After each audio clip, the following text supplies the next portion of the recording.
ये किंतु शामिल नहीं किया जा सका। भारत में जो पहली बार शिक्षा नीति में बदलाव किया गया था वो 1968 में किया गया था। उसके बाद 1986 में किया गया, जिसमें थोड़ा सा अपडेट 1992 में लाया गया, लेकिन ये बहुत बड़ा चेंज नहीं था, इसलिए इसे अलग से कोई शिक्षा नीति में शामिल नहीं करते हैं। अभी जो शिक्षा नीति आई है 2020, नई शिक्षा नीति NEP न्यू एजुकेशन पॉलिसी 2020 है, ये 2022 या 2023 तक लागू हो सकता है। अगर कोरोना जल्दी से निपट गया तो ये 2022 से लागू हो जाएगा हमारी नई शिक्षा नीति। ये जो नीति बनाई गई है इसे बहुत ही सोच समझ के बनाया गया है। गांव के स्तर से पंचायत तक से ही वहां से सलाह मशवरा को किया गया है। कस्तूरी रंजन जो इसरो के पूर्व वैज्ञानिक रह चुके हैं, उनकी अध्यक्षता में इसे शामिल किया गया। ऐसा कोई जिला या पंचायत को नहीं छोड़ा गया हिंदुस्तान से जहां से सलाह मशवरा नहीं किया गया। और उसके बाद इस रिपोर्ट को तैयार किया गया। किसी शिक्षा को बनाने में, किसी शिक्षा के मसौदा को तैयार करने में अब तक की यह सबसे बड़ी कमेटी रही है जिसके इतने ज्यादा सुझाव को माना गया है। इस नीति के अनुसार जो भारत का MHRD था, यानी ministry of human resource development, इसका नाम बदल दिया गया क्योंकि इसी के अंदर शिक्षा मंत्रालय आता था। इसका नाम बदलकर सीधा रख दिया गया भैया शिक्षा मंत्रालय। इसे आप हम लोग क्या कहेंगे, मिनिस्ट्री ऑफ एजुकेशन कहेंगे।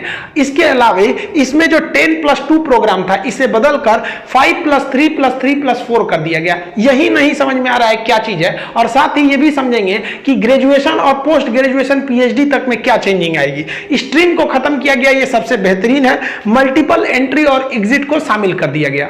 देखिए जो 10+2 था ये क्या दर्शाता था। 10+2 का मतलब होता था 12 साल, यानी 12 साल आपकी स्टडी पर गवर्नमेंट आप पर निगरानी रखती थी। स्टेट गवर्नमेंट के हिसाब से आपको पढ़ाई करनी रहती थी 12 साल, यानी क्लास 1 से लेकर 12 तक। 10+10 का मतलब क्या, 1 से लेकर 10 और फिर +2 यानी 12 साल। यहां के बाद आपको राज्य सरकार उठा के किसी यूनिवर्सिटी के हवाले कर देती थी कि भैया ग्रेजुएशन कराना है तो किसी यूनिवर्सिटी से जाके कर लो। फिर आपको राज्य सरकार नहीं देखने आती थी। जैसे आप ये सुने होंगे कि हमने भैया 10th किया है, यूपी बोर्ड 12 किया है आपका, बिहार बोर्ड, लेकिन ये नहीं सुने होंगे कि हम ग्रेजुएशन किए हैं हरियाणा बोर्ड। भाई ग्रेजुएशन आप यूनिवर्सिटी से किए होंगे, किसी ना किसी यूनिवर्सिटी से, समझा। तो ये जो सिस्टम था इसे इसमें चेंज किया गया।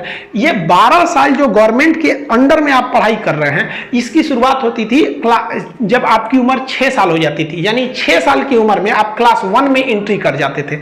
और उसके बाद गवर्नमेंट आप पर 12 साल तक आप पर निगरानी रखती थी आप क्या क्या पढ़ रहे हैं। अब की गवर्नमेंट ने कहा कि भैया हम ये 12 साल नहीं रखेंगे, अब हम आपको 15 साल निगरानी रखेंगे। आप इसको जोड़िए 5+3+3+4, अब गवर्नमेंट आप पर 15 साल नजर रखने वाली है। तो आप कहेंगे क्या 12 के बाद भी 3 साल रखेगी किया, तो नहीं, ऐसा नहीं है। ये गवर्नमेंट शुरुआत से ही अब आप पे नजर रखेगी। और इसमें कहा गया है कि जो स्टडी की शुरुआत हो जाएगी, पढ़ाई की जो शुरुआत है वो 3 साल की उम्र से हो जाएगी। 3 साल का बच्चा बहुत छोटा रहता है, उसी को स्कूल में डाल देना है। गवर्नमेंट ने खास करके जो इस समिति जी कस्तूरी रंजन के अध्यक्षता में इसने ये किया कि आखिर लड़का स्कूल से भागता क्यों है, उसे स्कूल से इतना एलर्जी क्या है। एक छोटा बच्चा था, वो जा रहा था तो एक देखा कि एक कसाई बकरा को खींच रहा था एकदम तेज से। अब बकरा बेचारा पीछे खींचा रहा था, तो अपने पापा से पूछा कि पापा पापा वो बकरा इतना रो क्यों रहा है। तो उसके पापा कहे कि वो कसाई है, उसको ले जा रहा है काटने के लिए। तो बच्चा कहा ओहो, हमको लगा कि स्कूल ले जा रहा है। सोचिए, मतलब लड़का को कटाने से ज्यादा तकलीफ होता था स्कूल जाने में। तो इसको देखते हुए लड़कों को स्कूल से डर न करके स्कूल से लगाव करने की व्यवस्था किया गया है। पहले जो हम लोग की स्कूलिंग होती थी स्लेट वगैरह का था, खैर वो तो जमाना अलग है, लेकिन हम लोग क्या करते भाई, पेंसिल वगैरह से पढ़ते थे, इसे ब्लेड लेके ये सब पेंसिल छीलते रहते थे। टाइम मिलता था तो आम का टिकोरा वगैरह छील लेते थे। स्कूल से इसीलिए भाग जाते थे कि ये सब गेम हमको खेलने को घर पे मिलता था, स्कूल में ये सब गेम की सुविधा नहीं थी। जबकि हम लोग को क्या पसंद था, हम लोग को ये सब गेम पसंद थे, चाहे वो लड़का हो चाहे वो लड़की, उसे पढ़ाई से ज्यादा छोटी सी उम्र में गेम खेलना ही ज्यादा पसंद आता था। हालांकि उस वक्त आप बचपन में देखिएगा तो कुछ चीजों से बहुत ज्यादा गेम से लगाव हो जाता था। बचपन में आप लोग मोर पंख रखे होंगे अपने कॉपी किताब में, कवर जब चढ़ाते होंगे किताब पे तो बहुत ज्यादा लगाव होता होगा। पेंसिल छील के उसके छिलका को हम लोग दूध में रखते थे कि ये रबड़ बन जाएगा, बाद में पता चला ये अफवाह है। तो लड़कों के इन्हीं हैबिट को देखते हुए गवर्नमेंट क्या कर रही है, कह रही है कि लड़कों को अब 3 साल में ही आप स्कूल में डाल दीजिएगा, और लड़कों का जो 3 साल के बच्चे होंगे ना, ये छोटका छोटका, इस सब का स्कूल इस तरह से होगा। अब वो क्या करेंगे, स्कूल जाएंगे, अपने कपड़े को गंदा करेंगे, खेलेंगे, मिट्टी भरना है, जो काम करना है वो खेलेंगे सब। इनको पेंटिंग सिखाया जाएगा, जो मन वो ड्रेस पहन के आ जाओ भाई, कोई जोर जबरदस्ती नहीं रहता है। इनको खेलने कूदने के लिए हर सुविधा दिया जाएगा, पेंटिंग करना है, जो मन वो करो। शुरुआत के 3 साल तुम्हें पढ़ना नहीं है, जो तुम अपने घर में रहते थे और मोहल्ले के लड़कों के साथ खेलते थे, अब तुम स्कूल में आओ और स्कूल में खेलो। और टीचर्स को भी ट्रेनिंग ऐसे दिया जाएगा, जिस तरह से एक गार्जियन बच्चे को खिलाता है उस तरह से टीचर उन बच्चों को खिलाएंगे। स्कूल में काफी सारे इंस्ट्रूमेंट्स ऐसे खेलने कूदने के लिए अब रहेंगे हर एक पूरे इंडिया में। पहले आप देखे होंगे कि दिल्ली में इस तरह की काफी ज्यादा शुरुआत की गई थी। अब ये 5+3+3+4 क्या है, इसको समझिए। 5 का मतलब है कि 5 साल का एक प्रोग्राम रहेगा। ये 5 साल आपके एज को नहीं दर्शा रहा है, ये इस एज को दर्शा रहा है कि 5 साल तक आपको स्कूल में रहना है, फिर अगले 3 साल भी, फिर अगले 3 साल, फिर ये, यानी ये जो नंबर है ये दिखा रहा है कि आप स्कूल में कितने साल को बिताएंगे। तो शुरुआत का जो 5 साल रहेगा, इसमें देखिए इस हिसाब से तो आपकी स्कूलिंग 3 साल पे ही स्टार्ट हो जाएगी। अब वो 3 साल की जो स्टार्ट करेंगे तो ये 3 साल की उम्र में, तो ये जो होगा, ये पहला स्टेज 5 साल का एक प्रोग्राम बनाया जाएगा जिसे कहा जाएगा फाउंडेशन स्टेज। फाउंडेशन स्टेज में लड़के को हम लोग एंट्री करा देंगे 3 साल के उम्र में ही, और फाउंडेशन स्टेज की पढ़ाई चलेगी अगले 5 साल तक, इसीलिए इसे कहा गया 5। अब ये 5 साल जो होगा ये 2 भाग में डिवाइड हो जाएगा। शुरुआत का 3 साल प्ले स्कूल, वही लड़का केवल जाएगा स्कूल, खेलेगा, कपड़ा गंदा करेगा, पेंटिंग करेगा, मतलब उसको पढ़ाई से कोई मतलब नहीं, वो केवल स्कूल जाएगा खेलने के लिए खुश होकर। और उसको 3 साल जब खत्म होगा तो उसको क्लास 1 में भेजा जाएगा, यानी अगला जो 2 साल अब वो पढ़ाई में जाएगा, क्लास 1 और क्लास 2 को करेगा।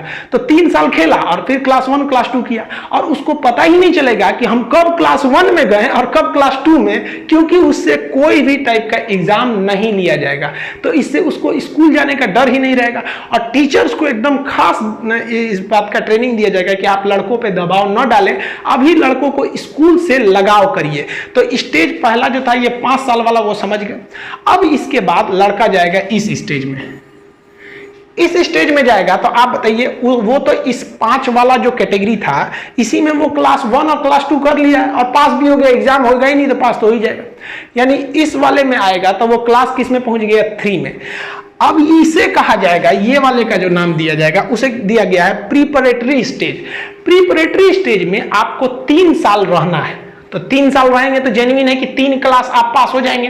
तो कहां से अब इसमें स्टार्ट कीजिएगा, 1 और 2 तो वहीं पार हो गए, तब इस स्टेज में आपको 3 साल रहना है। तो कौन कौन से क्लास हो जाएंगे, क्लास 3, क्लास 4, क्लास 5। ये समझ में आ गया आपको, इस स्टेज में रहना है। अब यहां पर इस तरह से एजुकेशन को डिजाइन किया जाएगा कि लड़के को कुछ एक्टिविटी भी कराते रहिए और उसे पढ़ाई से अब रूबरू भी कराइए। अब उसे पोएम्स याद करने को दीजिए और भी कई चीजों को स्टडी से अब धीरे धीरे उसे जोड़ते रहिए। अब यहां पे जो समिति ने कहा, जो मेन बात, कि इसकी जो पढ़ाई होगी वो लैंग्वेज पे जो होगा वो रीजनल लैंग्वेज होगा या नेशनल लैंग्वेज होगा। यानी अगर महाराष्ट्र में है तो मराठी में पढ़ाइए उसको, कब तक, क्लास 5 तक, यानी इस वाले स्टेज में। यानी क्लास 5 तक अगर मान लीजिए पंजाब में है तो पंजाबी में पढ़ाइए, बंगाल में है तो बंगाली में पढ़ाइए, क्योंकि इस उम्र में लड़के की सीखने की जिज्ञासा अपनी भाषा में बहुत ज्यादा रहती है। लेकिन यह नियम मैंडेटरी नहीं है, जिस स्कूल को मन करेगा कि नहीं तुम्हें इंग्लिश मीडियम में ही पढ़ाना है तो आप पढ़ा सकते हैं, लेकिन स्कूल दबाव नहीं डाल सकते कि नहीं हम इंग्लिश में पढ़ाएंगे। इससे कुछ फायदे हैं ये कि लड़का जल्दी समझेगा, लॉस ये है कि लड़के का इंग्लिश से थोड़ा दूरी बढ़ने लगेगा। अगर इंग्लिश को हम छोड़ देंगे तो आगे जाके काफी लॉस होगा। अमेरिका में आज भी इंडियन सॉफ्टवेयरों को ज्यादा वैल्यू दिया जाता है, क्योंकि हमारे यहाँ का छोटा मोटा आदमी भी टूटी मुटी इंग्लिश बोल देता है, जबकि चाइना में कर्नल रैंक का अधिकारी अंग्रेजी नहीं बोल पाता है, क्योंकि उन्होंने यही गलती कर दिया, उन्होंने अपनी ही भाषा में करने लगे। तो इसको देखिए, सरकार ने दोनों रास्ते अपनाए हैं कि जिन्हें इंग्लिश मीडियम में पढ़ना है वो इधर चले जाए और जिन्हें रीजनल करना है वो रीजनल में आ जाए। तो ऐसा नहीं है कि सरकार ने एक रीजनल चाइना की तरह रास्ते बंद कर दिए, नहीं आपको रीजनल लैंग्वेज में ही पढ़ना है। वहां यही हाल होता है। आज भी वर्ल्ड लेवल में हम चाइनीज से केवल एक मामले में आगे हैं, वो ये है कि विदेश में नौकरी लेने की। विदेश में कोई चाइनीजों को नौकरी नहीं देता है, क्योंकि उसे शुरू से अपनी भाषा में चाँव चू पढ़ा है, वहां कोई क्या कर रहा है उसको समझे में नहीं आता है। इंडिया वालों को कोई दिक्कत नहीं है, कुछ भी नहीं पढ़ा है फिर भी थोड़ा मोड़ा इंग्लिश समझ जाता है। तो इसी पर लेकर थोड़ा सा घमासान है। और ये घमासान क्यों हो रहा हमको नहीं समझ में आ रहा है। भाई साहब, जब गवर्नमेंट कह ही रही है कि ये जरूरी नहीं है, लेकिन हाँ आप इसे रीजनल में उपलब्ध कराएंगे। इस जो स्टेज है, ये स्टेज, इसमें लड़का क्लास 5 तक रहता है और इसी स्टेज में उसको एग्जाम देना है। यानी इसमें क्लास 3 में एग्जाम शुरुआत होंगे, मतलब एग्जाम की शुरुआत अब नर्सरी से नहीं होगी, बल्कि क्लास 3 से उसमें एग्जाम देने उसे चालू किया जाएगा और उसे पढ़ाई से अब धीरे धीरे जोड़ दिया जाएगा। अब इसके बाद स्टेज आता है अगले 3 साल का प्रोग्राम। अब जब ये अगला 3 साल का प्रोग्राम रहेगा तो फिर तो लड़का 3 क्लास को पार करेगा। 3 साल एक क्लास में नहीं बैठा रहेगा, तो कोई ना हर साल क्लास क्रॉस करेगा। तो ये जो उसका ये सेकेंड स्टेज था, इसी में लड़का 5 तक कर लिया है। तो इस स्टेज में एंट्री कहां से मारेगा? क्लास 6 से मारेगा। तो इसे नाम दिया जाएगा हम मिडिल स्टेज। ये भी 3 साल का है। एंट्री कहां से मारा? 6, 7, 8। यानी यहां तक में इस स्टेज में लड़का क्या करेगा? इस 3 साल में वो क्लास 6, 7, 8 को पास करेगा। एग्जाम तो चालू हो गए हैं क्लास 3 से ही। इसमें क्या दिया जाएगा? ये काफी चेंजिंग किया गया है। लड़के को कंप्यूटर नॉलेज दिया जाएगा, कोडिंग सिखाया जाएगा। कोडिंग मतलब होता है सॉफ्टवेयर वगैरह कैसे बनाना है, मतलब एकदम अब क्लास 6 से सॉफ्टवेयर नहीं बनाने लगेगा, लेकिन उसे कंप्यूटर का नॉलेज अब दिया जाने लगेगा। और इसके लिए माइक्रोसॉफ्ट ने कई प्रोग्राम भी बनाए हैं जो फॉरेन स्कूल्स में चलाए जाते हैं। साथ ही यहाँ वोकेशनल कोर्स चलाए जाएंगे। वोकेशनल कोर्स एक तरह का टेक्निकल कोर्स होता है। जैसे कोई लड़का इस स्टेज में आ गया, इस वाले 3 ईयर वाले प्रोग्राम में, यानी वो या तो 6 में होगा, या तो 7 में, या तो 8 में होगा। अब वो लड़का को मन है कि वो सीखना चाहता है कि चौकी, पलंग, बेंच वगैरह कैसे बनाया जाता है, कारपेंटर का काम सीखना चाहता है, तो नो डाउट वो वोकेशनल कोर्स के थ्रू सीख सकता है। अगर कोई लड़की है, उसे शौक है कि खाना बनाने के लिए सीखना है, अगर उसे शौक है कि सिलाई कैसे करना है, तो वो भी सीख सकते हैं, उसमें भी उसको मार्क्स मिलेंगे। तो ये काफी बढ़िया है। किसी को मछली पालन सीखना है, किसी को बढ़ई का काम सीखना है, मतलब जो काम सीखना चाहे आप सीख सकते हैं। किसी लड़के को शौक है, जैसे हम क्लास 4 में थे तो नम्रता मैडम थी, नम्रता ग्रेस परमार, तो उन्होंने हमको फर्स्ट एड सिखाया था कि कैसे पट्टी बांधा जाता है, कैसे क्या किया जाता है। तो हम छोटे थे तो दादाजी को कुछ हुआ भी नहीं रहता था तो उनको ले आके एक पट्टी बांध देते, देखिए हमको पट्टी बांधना सिखाया गया। तो काफी अच्छा लगता है उस समय, क्योंकि उस समय आपको ये नहीं रहता है कि नौकरी क्या चीज होती है, जिम्मेदारी क्या चीज होता है। वो जिंदगी एक राजा की जिंदगी होती है, कोई टेंशन ही नहीं रहता है। तो उसी के हिसाब से लड़के की दिलचस्पी कहां है, वो अपने हिसाब का वोकेशनली कोर्स में चला जाएगा और इसके बदले उसको क्या मिल जाएगा? भाई मार्क्स भी मिलेंगे सब, उसमें क्या दिक्कत है। और मैथ की जो पढ़ाई जैसे हम लोग 6, 7 में किए थे, और साइंस और आर्ट्स वो भी किया जाएगा, जैसे था वैसे ही चलते रहेगा, इसमें कोई चेंजिंग नहीं है। हाँ, इसमें एक और चीज है कि आप मैथ, साइंस, सोशल साइंस के अलावे आप इंडिया की कोई लैंग्वेज को भी पढ़ना पड़ेगा आपको। जैसे मान लीजिए आप संस्कृत ले सकते हैं, उर्दू ले सकते हैं, मैथिली भाषा ले सकते हैं, मतलब इंडिया में जितनी भाषा है उसमें इंडियन लैंग्वेज में से आपको एक तो भाषा पढ़ सकते हैं।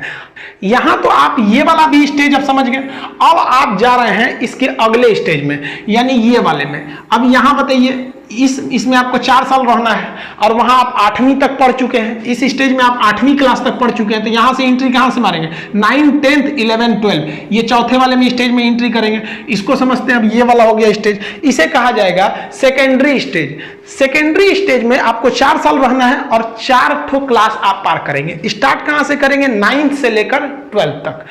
इसमें एक बड़ी चीज क्या कर दिया गया है कि आपको एग्जाम अब साल के लास्ट में नहीं देना पड़ेगा। अब आपको जो एग्जाम देना पड़ेगा वो सेमेस्टर वाइज हर 6-6 महीने पे आपको एग्जाम देने पड़ेंगे। ऐसे देखेंगे तो 4 क्लास पार करने में 4 एग्जाम देना है, लेकिन अब इसी 4 क्लास को पार करने में 8 एग्जाम देने हैं। इससे फायदा क्या होगा कि लड़कों में एक एग्जाम के प्रति डर रहेगा और वो जल्दी पढ़ाई करेंगे। वरना अमूमन यही देखा जाता था कि फाइनल एग्जाम फरवरी मार्च में होते थे तो लड़का जनवरी से पढ़ना चालू करता था, प्रेशर उसको उस वक्त आता था। अभी 6-6 महीने से एक थोड़ा सा फायदा यही रह जाएगा लड़कों में। और इसमें जो बात है कि उसको स्ट्रीम नहीं चुनना पड़ेगा। जैसे आप 10th पास करते थे तो आपसे पूछा जाता था 11th में जाएंगे इंटर में तो आप साइंस से पढ़ेंगे कि कॉमर्स से कि आर्ट्स से। अब वो सिस्टम खत्म कर दिया जाएगा। अब क्या किया गया? स्ट्रीम हटाकर मल्टीपल सब्जेक्ट। जैसे मान लिया कि कोई लड़का गया, उसने 9th पास किया 10th में, या 10th पास करके इंटर में गया, तो उसको क्या करना है? सब्जेक्ट लेना है। अब मान लीजिए उसका मैथ अच्छा है तो मैथ ले लिया, साथ ही उसकी दिलचस्पी बायोलॉजी में है तो बायोलॉजी ले लेगा, और इसके अलावा उसको भूगोल पढ़ने में बहुत शौक है तो ज्योग्राफी भी ले लिया।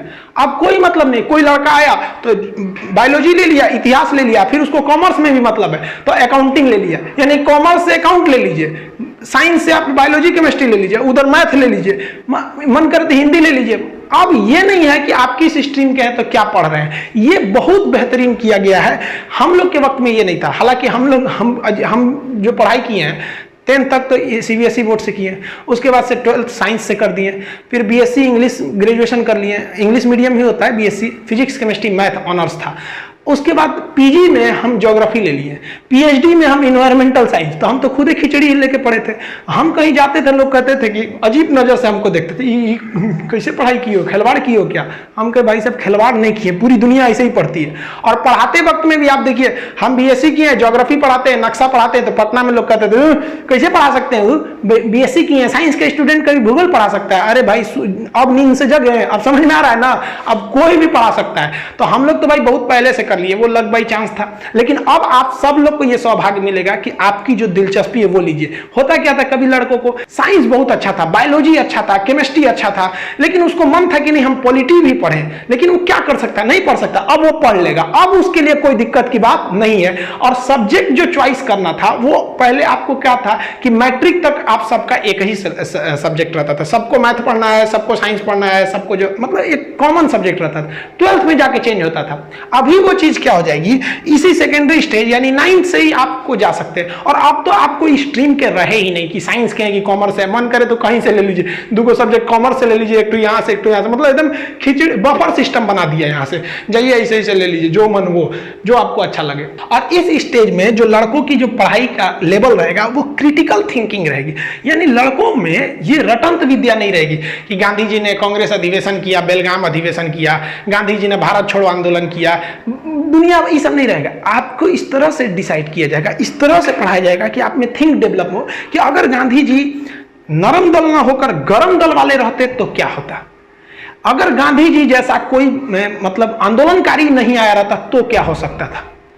इस तरह से आपको थिंक बिल्ड की जाएगी। अब ये डिपेंड करेगा कि एनसीईआरटी किस तरह से इसके सिलेबस को डिसाइड करती है, इस पे गवर्नमेंट आगे एक्शन लेती रहेगी। और इसमें एक और चीज क्या खासियत बना दिया गया है कि इसमें जो फॉरेन लैंग्वेज भी आप पढ़ सकते हैं। आपका मन है आप जर्मन पढ़िए, चाइनीज पढ़िए, रशियन पढ़िए, जो मन आप इसमें एक फॉरेन लैंग्वेज भी पढ़ सकते हैं। इंडिया चाइना के विवाद को देखते हुए इंडिया गवर्नमेंट ने डिसीजन लिया है कि नई शिक्षा पॉलिसी में हम जो फॉरेन लैंग्वेज है उसमें जो चीन की मंडारिन भाषा है उसको शामिल नहीं करेंगे। हालांकि हमारे हिसाब से ये डिसीजन उतना अच्छा नहीं है, क्योंकि अगर हमारे यहाँ के स्टूडेंट चाइनीज भाषा को पढ़ते तो वो चाइना की चीजों को अच्छे से समझ सकते थे, वहां जाके इन्वेस्टमेंट कर सकते थे, वहां की नीतियों को समझने में उन्हें आसानी होती और हमारा ही वहां से व्यापार बढ़ता।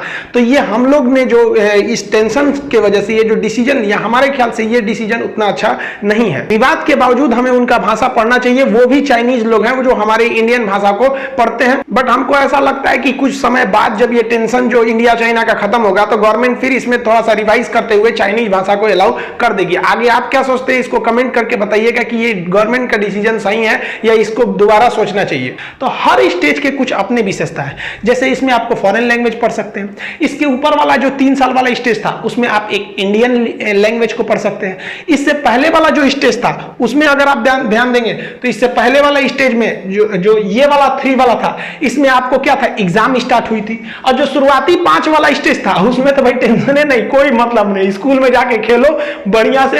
अब क्या होगा, जो छोटका लड़का आएगा सब अब जल्दी जल्दी उठेगा, सब अब भागेगा, सब कि स्कूल जाना है हमको। पहले डरता था सब, अब स्कूल जाएगा सब क्योंकि उसको प्ले स्कूल ले जाना है। तो इस 5 वाले में क्या है कि आपका एग्जाम नहीं होगा। इस 3 वाले में आपकी एग्जाम स्टार्ट होगी। इस 3 और ये वाला 3 वाले की एक और विशेषता है कि आपकी पढ़ाई आपके रीजनल लैंग्वेज में होगी, मन है तो इंग्लिश मीडियम में भी पढ़िए।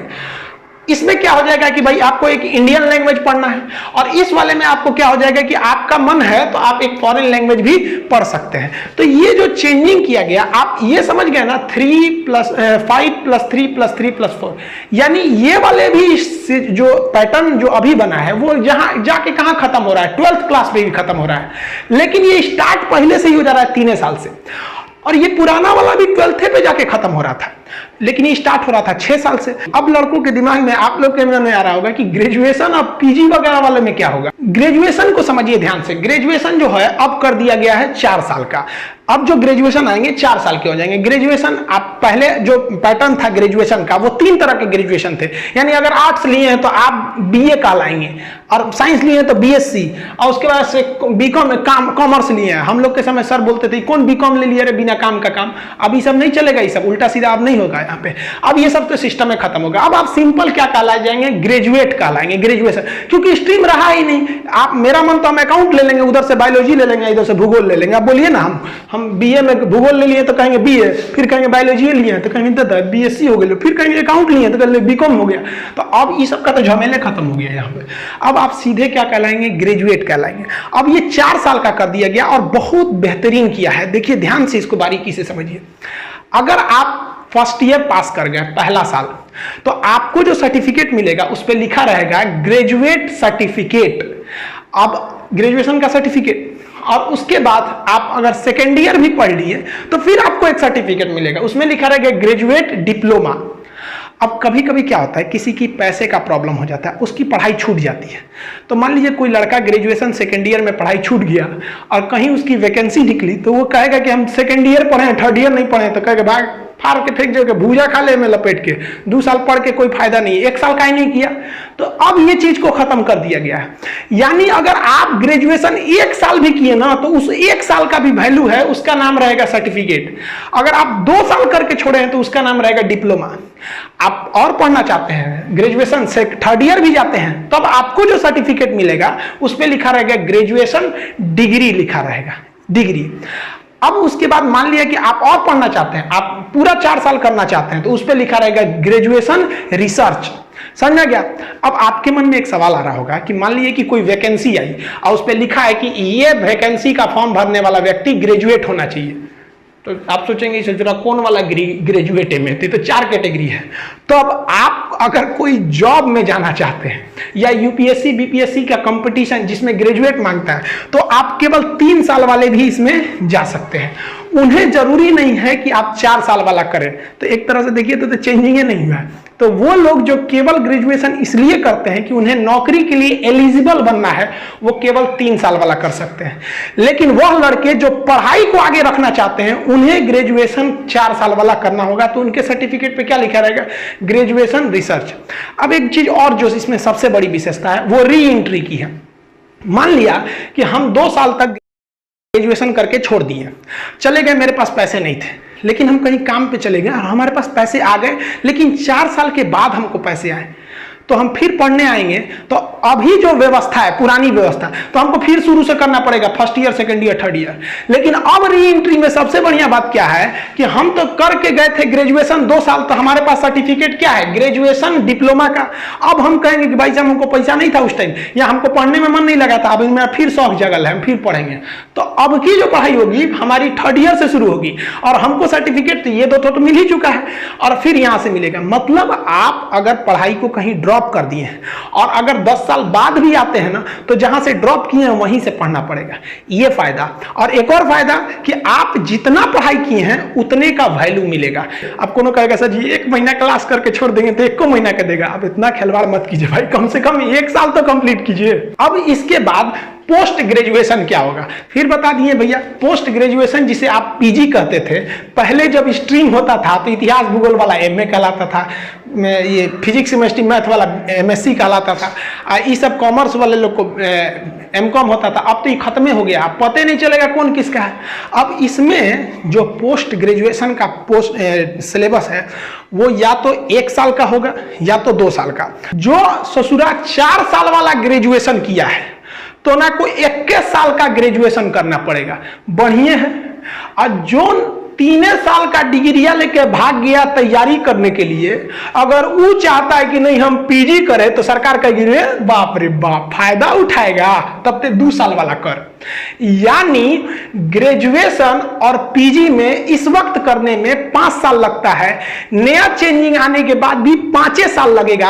अगर आप यहां 4 साल किए हैं तो यहां 1 साल कीजिए, यहां 3 साल किए हैं तो यहां 2 साल कीजिए। अब आप कहेंगे कि यहां 2 साल किए हैं तो ही चल जाए, तो हेल जाइएगा का इसे यहाँ पे। अरे भाई कम से कम डिग्रियां तो लेंगे ना। इसके बाद जो एमफिल का पोस्ट था एमफिल की डिग्री को खत्म कर दिया गया। पीएचडी है जो डॉक्टर ऑफ फिलोसफी, पीएचडी अब 4 साल का होगा, इसमें कुछ खास चेंजिंग नहीं किया गया है। अब इसके सिलेबस कैसे कैसे होंगे ये गवर्नमेंट आगे जो बताएगी तो हम बता देंगे कि किस तरह से सिलेबस क्या होगा, इसमें सर्टिफिकेट, डिग्री, डिप्लोमा में मतलब क्या क्या पढ़ाया जाएगा उसको तो आगे का चीज़ है। अभी गवर्नमेंट इसमें बहुत कुछ नहीं बताई है, केवल अपना फॉर्मेट दिया है जिसको हम आपको समझा दिए। ये नियम लागू होने वाले हैं 2022 से, अभी किसी को कोई टेंशन लेने वाला नहीं है क्योंकि अभी कोरोना है, फिर अभी गवर्नमेंट को भी इसको तैयार करने में काफ़ी टाइम लगते हैं। ऐसा थोड़ी पापड़ तल रहे हैं, दाएं दे हो गया यहाँ पर कुछ। आप इसके समझते हैं कि पॉजिटिव और निगेटिव थिंग्स। देखिए इसकी पॉजिटिव थिंग क्या है कि इसमें जीडीपी का 6% कहा गया है, ये बहुत बड़ा अमाउंट है। अब ये जब दे दिया जाएगा तभी आप कंफर्म समझिएगा कि अभी तो हम लोग जीडीपी का 3% लगभग में यूज कर रहे हैं, वो भी पूरा 3% नहीं है। तो 3% की जगह आप ऐसा सोचिए ना कि जितना हमारा बजट है उसका डबल शिक्षा पर बजट आएगा, तो काफी बेहतरीन हो जाएगा ये चीज, तो ये बहुत अच्छा है। दूसरा इसमें सबसे बेहतर क्या किया गया है कि स्कूल की जो फीस रखते थे ना प्राइवेट वाले, पता ही नहीं चलता था। कोनो स्कूल वाला ऐसा भी थे साहब कि उन सब का सालाना फीस था 3 लाख 4 लाख, ऐसा स्कूल थे सब। तो गवर्नमेंट कह दिया कि भाई साहब देखिए हम स्कूलों की जो प्राइवेट स्कूल है उनकी कैटेगरी बना देंगे कि इस कैटेगरी का स्कूल है अब मैक्सिमम इतना ही फीस रख सकता है, अब उससे कम हो सकता है, ज्यादा नहीं। जैसे आप किसी चीज की एमआरपी ले आने जाते होंगे, किसी चीज को सामान खरीदते उसमें एक एमआरपी लिखा रहता है, मैक्सिमम रिटेल प्राइस, उससे कम ही मिलता है, उससे ज्यादा नहीं मिलेगा, ज्यादा मिलेगा तो यहाँ पे केस हो जाएगा। तो स्कूल की जो मनमानी फीस चलती थी अब गवर्नमेंट क्या है कि उसको फिक्स कर देगा। अब क्या होगा कि गवर्नमेंट को वोट मांगने जाना है, इसलिए गवर्नमेंट जो वोट मांगने जाएगी तो ज्यादा फीस यहां से अलाउ नहीं करेगी, नहीं तो प्राइवेट स्कूल वाला कहेंगे सर तब ना कि हम क्या करें, गवर्नमेंट नहीं बोला है कि इतना फीस लेना है। अभी तो प्राइवेट वाला कहते हैं कि भाई पढ़ाना है तो पढ़ाइए नहीं तो मत पढ़ाइए। तो अब गवर्नमेंट फिक्स कर देगी कि भैया आप कितने भी बड़े स्कूल वाले हैं एक फिक्स, अब ये कितना करेगी अभी बताई नहीं है। उसके अलावा जो सबसे बेस्ट हमको लगा वो वोकेशनल चीज लगा कि अब लड़कों को प्रैक्टिकल नॉलेज हो जाएगा। प्रैक्टिकल नॉलेज बहुत बेहतरीन है, लड़कों को प्रैक्टिकली पढ़ाया जाएगा। कैसे पढ़ाई होगी इसका हम आपको जून महीने में एक वीडियो बनाए थे, थर्मल पावर प्लांट, बिजली कैसे बनती है। आपको अगर फुर्सत मिलेगा तो इस वीडियो को खत्म करने के बाद डिस्क्रिप्शन में उसका लिंक देंगे, उसको देखिएगा। उसमें आपको बताया गया है कि एक 5 किलोमीटर स्क्वायर का पावर प्लांट जिसको आपको घूमने में कम से कम 2 घंटा लगेगा, उसे आधा घंटा 30 मिनट में किस तरह से पढ़ा के समझा दिया गया। वो चीज अगर आप देख लिए हैं तो आप अगर ओरिजिनल पावर प्लांट भी देखिएगा ना तो कमोबेश वैसा ही मिलेगा, मतलब 98% वैसे ही मिलेगा, क्योंकि थोड़ी चेंजिंग आ जाती है। मतलब वो उसी ढंग से अब पढ़ाया जाएगा कि लड़कों को एकदम विजुअली दिखाकर। ये वीडियो खत्म होने के बाद आप उस वीडियो को देख लीजिएगा तो आपको समझ में आ जाएगा कि अब आगे की पढ़ाई कैसे होने वाली है। वोकेशनल कोर्स के बाद जो रिजल्ट दिया जाएगा इसमें तो गजब की चेंजिंग कर दिया गया। अब आपका रिजल्ट केवल इस बात पर डिपेंड नहीं करेगा कि आपके मार्क्स कितने आए हैं, कितना नंबर आप लाए हैं, इसके अलावे डिपेंड करेगा आप अपने आप को कितना नंबर देते हैं। यानी आपके सामने पूछा जाएगा कि आपके अंदर कॉन्फिडेंस कितना है, आप टाइम टेबल को कितना फॉलो कर लेते हैं, आपको कोई काम दिया जाता है आप उसको कितनी जिम्मेदारी से लेते हैं। यानी आपको सेल्फ असिस्टमेंट करना पड़ेगा। ऐसा क्यों किया गया है? क्योंकि ऐसा देखा गया कि जब लड़के की पढ़ाई खत्म हो जाती है, ग्रेजुएशन या कुछ भी हो जाता है, नौकरी भी हो जाती है, तो उसके बाद उसको रिजल्ट देने वाला कौन होता है, कौन उसको असेसमेंट करता है? वो खुद से करता है कि मेरे लिए ये सही है या गलत। तो हम वो डिसीजन वहां लेना शुरुआत करते हैं। तो अभी से ये शिक्षा नीति से क्या होगा, हम खुद से डिसीजन लेना चालू करेंगे, तो बचपन से ही आदत हो जाएगा हमें अपने आप को संभाल के रखना। इसके अलावा मार्क्स में ये भी ध्यान दिया जाएगा कि आपके क्लास के जितने स्टूडेंट हैं वो आपको कितना मार्क्स देते हैं। इसके लिए एक क्राइटेरिया बनाई जाएगी कि जितने स्टूडेंट है किस तरह से वो ग्रेडिंग करेंगे आपको। इससे ये फायदा होगा कि आप अपना नंबर अच्छा बनाने के लिए अपने दोस्तों से अच्छा संबंध रखेंगे। और अगर आप बचपन से क्लास 12 तक अब आपको ये आदत हो गया कि नहीं भैया हमको बचपन से अपने दोस्तों से संबंध अच्छे रखने हैं, तो आपका स्वभाव बहुत अच्छा हो जाएगा। तो अब क्या होगा कि हर स्टूडेंट दूसरे स्टूडेंट के प्रति इज्जत रखेगा कि भाई साहब उसको भी मार्क्स देना है हमको, तो वो आपके जो क्लास के हैं वो उन लोग को भी देना होगा। और साथ ही टीचर भी आपका नंबर देंगे कि ये लड़का अच्छा था या नहीं था। ये 5वां जो चीज दिया गया कि फॉरेन यूनिवर्सिटी भी आप भारत में अपना ब्रांच खोल सकती है, जैसे ऑक्सफोर्ड, हार्वर्ड यूनिवर्सिटी, कैम्ब्रिज, ये सब भी यूनिवर्सिटी अब भारत में खोल सकती है। हालांकि इसे बहुत पहले आ जाना था, जब मनमोहन सिंह थे उन्होंने ही इस प्रस्ताव को लाया था, तब उस समय बीजेपी ने विरोध किया था कि नहीं ये भारत के लिए दिक्कत होगा। तो सोचिए अभी ये तो पॉलिटिक्स वाला चीज है, इसमें नहीं, देखिए जो विपक्ष में रहता है विरोध करता ही है। उस वक्त जो प्लान थी वो थोड़ी सी अजीब थी। उसमें क्या कहा गया था कि जो यूनिवर्सिटी आएंगी उन्हें 50 करोड़ रुपए सिक्योरिटी मनी देना होगा। ये सही भी था एक तरह से, पता चला हमारा फीस लेके भाग गई यहाँ पे, हम क्या लंदन जाएंगे खोजने के कैम्ब्रिज किधर है या नहीं जाएंगे, तो एक सिक्योरिटी मनी का प्रोग्राम रखा गया था जिस वजह से वो लोग उतना इंटरेस्ट नहीं रहते हैं। तो अभी के में जो कहा गया कि भाई साहब आपको सिक्योरिटी मनी का झमेला नहीं है, और साथ ही वही यूनिवर्सिटी आएंगी जो इन टॉप लेवल की हैं, दुनिया की टॉप 50 यूनिवर्सिटी ही ब्रांच खोल देंगी। अब पता चला यूनिवर्सिटी ब्रांच खोलेगी, पाकिस्तान भी अपना खोल दिया इस्लामाबाद यूनिवर्सिटी से जुड़ा, उसमें कौन सी सिखाएगा कि बम को कैसे नोचना है और कैसे फेंकना है, ये सब नहीं आएंगे। सब टॉप 50 यूनिवर्सिटी जो दुनिया की है वहीं आ सकती है, तो ये भी बेहतर है। इससे फायदा क्या होगा कि हमारी यूनिवर्सिटी जो है उनको भी एक बढ़िया कंपटीटर मिलेगा वर्ल्ड लेवल का, तो ये सब भी मेहनत करेंगे कि हमको ऐसा बनना है। और जो चेंजिंग अच्छी की गई है वो अलग से 4 डिपार्टमेंट बनाया जाएगा।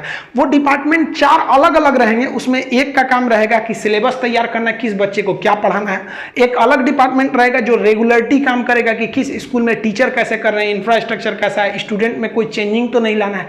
एक अलग डिपार्टमेंट रहेगा जो उन लोग को मतलब सैलरी देगा, जो टीचर्स हैं या जो स्टूडेंट हैं उनको अलग से स्कॉलरशिप दिया जाएगा जो गरीब स्टूडेंट है, ताकि वो अच्छे से पढ़ सके, जो अच्छे स्टूडेंट है उन्हें रिसर्च में पैसे दे सके। और एक अलग डिपार्टमेंट रहेगा जो रिजल्ट निकालने की व्यवस्था कर सके। जैसे आप स्पेशली बिहार में देखे होंगे तो बहुत गलत क्या होता है कि लड़का अगर मुजफ्फरपुर का है तो उसे पता चल गया कि मेरी मैट्रिक की कॉपी दरभंगा गई है चेक होने के लिए। अब क्या करेगा, वो ट्रेन पकड़ के दरभंगा पहुंच जाएगा कोने कॉलेज में, मास्टर साहब 500 रुपया ले लीजिए, हमारा नंबर पास कर दीजिए। ऐसा होता है वहां पर। इस चीज को तो तुरंत बंद कर देना चाहिए। लड़का को क्या जरूरत है बताने का कि तुम्हारी कॉपी कहां चली गई, तुमको इससे क्या मतलब, ये डिपार्टमेंटल काम है ना। आप थोड़ा बाहर और कहीं जगह पता करिए, नहीं पता चल पाता है। और जहां भी अगर ये पता चलता है तो एकदम ये तो आप कहिए कि खुला अपराध कर रहे हैं।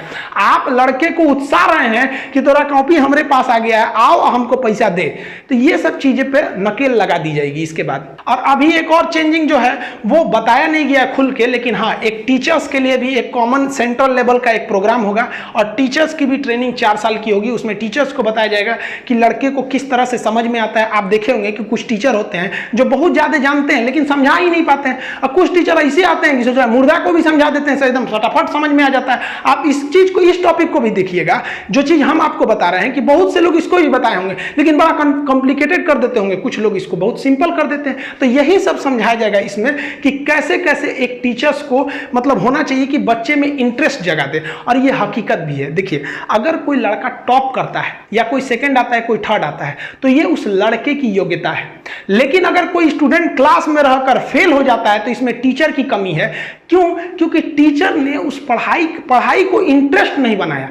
क्या होना चाहिए कि जो स्टडी है उसे इंटरटेनमेंट बनाना चाहिए। आप अगर अर्जुन का एग्जांपल दीजिएगा तो द्रोणाचार्य ने अर्जुन को पढ़ाया था और 5 पांडवों को पढ़ाया था, अर्जुन टॉप कर गए। तो ऐसा नहीं है कि बाकी भीम, नकुल, सहदेव या युधिष्ठिर ये लोग चौपट हो गए, लोग ये लोग भी थे। भाई टॉप तो कोई एक ही ना करेगा। तो टीचर्स को भी सोचना चाहिए कि भाई क्या है कि आपके क्लास को लड़का भाग जा रहा है। आप अपने भी स्कूल में देखे होंगे कि कुछ टीचर्स का क्लास आप छोड़ना नहीं चाहते होंगे और कुछ टीचर को देख के बुखार लग जाता होगा। यूट्यूब पे भी देखे होंगे कुछ टीचर के क्लास को आप स्किप करके भगाएंगे कि दो तरीके, आधा घंटा तो दिमागे चढ़ जाएंगे। और कुछ टीचर ऐसे भी होंगे जिनको आप देखेंगे बिना स्किप किए आपको क्लास देखेंगे, आप कहेंगे नहीं यार स्किप नहीं करेंगे, कब कौन सा अच्छा चीज पढ़ा के निकल जाएंगे। इनका क्लास एक एक सेकंड इंपॉर्टेंट होता है। जो इसकी निगेटिव चीज है उसको समझिए क्या है कि इसमें इंग्लिश को ना थोड़ा सा तवज्जो कम देने को जोर दिया गया है। हालांकि सरकार आपको बताए हैं कि इसमें जो सुझाव दिया गया है कि वो मैंडेटरी नहीं है और इसमें कुछ खास चेंजिंग भी नहीं आएगी। जो भी प्राइवेट स्कूल है वो अभी भी इंग्लिश मीडियम को ही फॉलो करेंगे और सरकारी स्कूल कितना अच्छा पढ़ाते हैं सब आपको तो पता ही है। किसी भी सरकारी अधिकारी या बड़े घर की फैमिली या इवन नेता मंत्री के लोगों की इतनी हिम्मत नहीं है कि वो अपने बच्चे को सरकारी स्कूल में भेजें, क्योंकि उनको पता है कि वहां भेजेंगे तो कितनी अच्छी पढ़ाई होगी। तो प्राइवेट वाले तो इंग्लिश को रखेंगे ही रखेंगे। और क्या चीज़ है, इसमें एक सेंट्रलाइज कर दिया गया है। कहा गया है कि जो टीचर्स का प्रोग्राम होगा और जो सिलेबस किया जाएगा इंडिया का, वो एक सेंट्रल बॉडी उसको डिसाइड करेगी और राज्य को मानना ही पड़ेगा। तो ये हमारे संघात्मक व्यवस्था में एक तो चोट है। संघात्मक व्यवस्था हम आपको पॉलिटी में पढ़ाए हैं कि जहां स्टेट गवर्नमेंट भी अपनी डिसीजन लेती है और सेंट्रल गवर्नमेंट भी लेती है। तो यहां पर हमारा जो संघात्मक व्यवस्था है उस पर एक तो निगेटिव असर पड़ा है। साथ ही इसमें एक और सुधार करने लायक था। हमें अपने स्टूडेंट्स को सिलेबस में ये जोड़ना चाहिए कि एक अच्छे टीचर की पहचान क्या है। जैसे अभी क्या होता है कि टीचर लोग स्कूल में आ जाते हैं, खैनी बनाते रहते हैं, कहाँ है कोई, तो टीचर लड़के से मंगा देते हैं कि बबुआ पान लेते हो अमेरिका थी। अजब हाल है बेचारा, लड़के पे क्या इफेक्ट पड़ेगा इसका। टीचर्स के लड़कों को भी ये एक तरह का आप समझिए कि किताब में लास्ट में एक पन्ना जोड़ देना चाहिए, एक अच्छे टीचर की पहचान। गुटखा पान खा रहा, भाई आपको अगर खाना है, आप बुरा मत मानिएगा, अगर आप खाते होंगे तो आप स्कूल के बाहर खाइए। 8 घंटे क्लास में अगर आप स्कूल के पीरियड में नहीं खाएंगे तो मर नहीं जाएंगे आप वहाँ से, लेकिन आपके वजह से एक लड़के का इमेज खराब हो जाता है, वो भी सोचेगा टीचर खा रहे तो हम क्यों नहीं खाएं। दूसरा, टीचर्स का जो पहनावा ओढ़ावा है उस पर भी एक इसके लिए भी एक कंडक्ट कोड होना चाहिए। आजकल क्या होता है कि जो खास करके इसे कोचिंग लाइन में हम कर रहे हैं, कोचिंग के टीचर जो होते हैं इतने महंगे कपड़े पहनने लगते हैं लोग ना, कि लड़के के अंदर एक अपने से एक तो भावना आने लगती है, यार सर इतने अमीर हैं। यार एक स्टूडेंट जो होता है ना, काफ़ी मीडियम फैमिली या गरीब लड़के ही ज़्यादा पढ़ने आते हैं कोचिंग इंस्टीट्यूट में, तो जो टीचर को देख के ना उसके अंदर एक लगने लगता है कि नहीं वो अमीर हैं, पैसे वाले हैं, इसलिए उतना पढ़ के वहाँ चले आए हैं, और हम गरीब हैं, हमारे पास उतना कपड़ा नहीं है अच्छे, तो नहीं। तो टीचर्स को भी सोचना चाहिए जो क्लास में जा रहे हैं एक सिंपल वे में जाएं, ताकि आपको लगे कि नहीं हाँ आप भी एक नॉर्मल इंसान है।